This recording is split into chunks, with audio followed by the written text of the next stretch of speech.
अब तो बर्दाश्त से बाहर हो गई है। ये हिंदुओं ने तो हमारी मुस्लिम कौम का ना जीना हराम करके रख दिया है।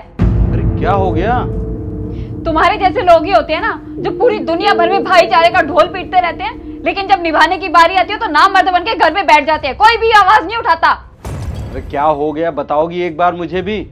अरे यार तुम तो दोनों धर्मों को मानती थी ना, तो अब क्या हो गया? करती थी, लेकिन इतनी नाइंसाफी हो रही है ना हम मुसलमान के साथ, तो अब नहीं कर सकती।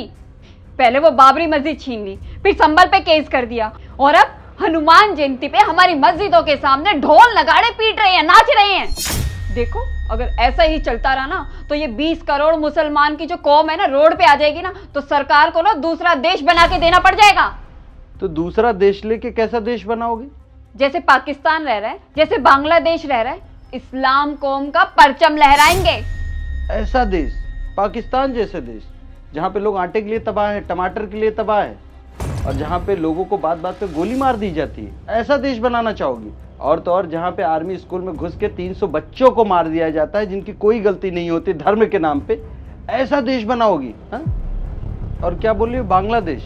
वो खुद तो दिवालिया है ही, खाने के लिए मोहताज हैं, एक दूसरे को सिर्फ धर्म के नाम पे गला काटते हैं, कभी सिया कभी सुन्नी के नाम पे, ऐसा देश बनाना पसंद करोगी?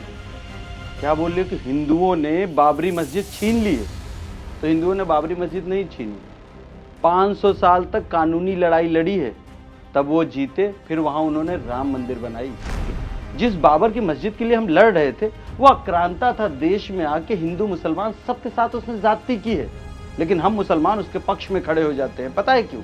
हमको कुछ पता नहीं होता, बस वो मुस्लिम था तो उसके सपोर्ट में खड़े हो जाएंगे। और तुम क्या बोल रही थी कि संभल पे जाके केस कर दिए? अरे हम भी पढ़े लिखे हैं और वो भी पढ़े लिखे हैं, आज टेक्नोलॉजी कहाँ से कहाँ पहुंच गई है। चलो हिंदू या मुसलमान में किसी भी प्रकार का अगर कोई इशू या दिक्कत होती है, आप टेक्नोलॉजी का सहारा ले लो ना, सब कुछ सामने आ जाएगा, फिर जिसका है उसको दे दो, इसमें क्या दिक्कत है? क्या बोल रही हो कि मस्जिद के सामने ढोल ताशे बजाते हैं? तो हम लोग भी तो सुबह से उठ के 5 बार लाउड स्पीकर पे अजान देते हैं ना, वो आवाज भी हिंदू बस्तियों तक जाती है, लेकिन कोई हिंदू पत्थर उठा के किसी मस्जिद पे मारा क्या? और जो हम अजान देते हैं उसमें क्या रहता है कि अल्लाह के अलावा इस दुनिया में कोई इबादत करने लायक नहीं है। हिंदुओं के जितने देवता हैं, या सिख में या जैन में, इन सब देवताओं की तो हम तौहीन ही कर रहे हैं ना लाउड स्पीकर लगा के, लेकिन कभी किसी हिंदू ने इस चीज पे आवाज उठाई है क्या? 20 करोड़ पब्लिक अगर रोड पे आ जाएगी तो दूसरा देश देना पड़ेगा।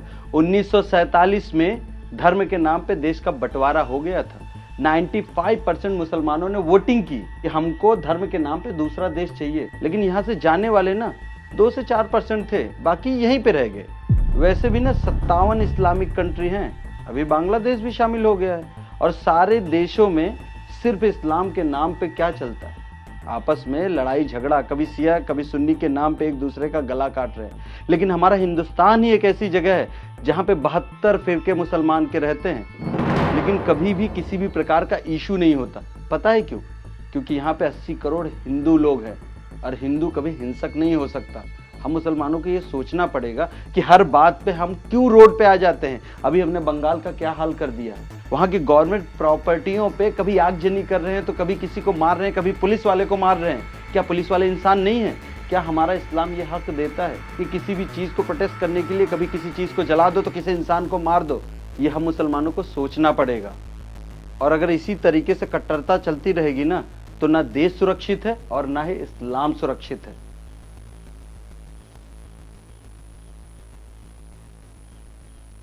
तुम सही बोल रहे हो, हमने इस्लाम के नाम पे इस देश का बंटवारा करके पाकिस्तान ले लिया, और हम गए भी नहीं। तो अब कम से कम इस देश में रह के इस्लाम के नाम पे झगड़ा फसाद तो नहीं करना चाहिए ना, क्योंकि हिंदू सुरक्षित रहेंगे तो हम भी सुरक्षित रहेंगे, और हमारा इस्लाम भी सुरक्षित रहेगा।